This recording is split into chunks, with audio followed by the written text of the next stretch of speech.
C'est un véritable travail collaboratif entre un astrophysicien qui apporte la rigueur scientifique, l'interprétation scientifique, et deux artistes, deux graphistes qui, eux, apportent leur connaissance du monde de l'image. On a voulu retracer toute la dynamique de la naissance des étoiles, de leur formation sur des échelles de temps compatibles.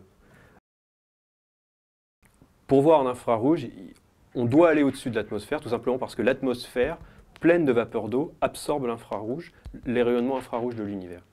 Donc on est obligé de se mettre à bord de satellites, et Herschel va permettre ce type d'observation en se mettant relativement loin de la Terre, à 1,5 million de kilomètres, ce qui permet de minimiser le bruit thermique de la Terre sur Herschel. Quand on regarde un peu plus près une galaxie, aux côtés des étoiles qui brillent, on voit essentiellement en fait les étoiles massives qui brillent, donc dans une couleur relativement bleue.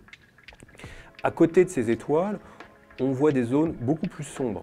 Et la question qu'on peut se poser, c'est de savoir si ces zones sombres sont vides ou si elles sont remplies de matière qui n'émet pas de lumière visible ou dont la lumière émise dans le visible est totalement absorbée.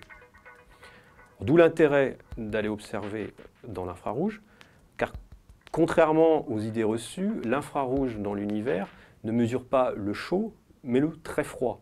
C'est-à-dire qu'avec l'infrarouge lointain, comme le fait Herschel, la mesure de l'infrarouge lointain comme va le faire Herschel, on mesure un univers à des températures de l'ordre de moins 250 degrés Celsius,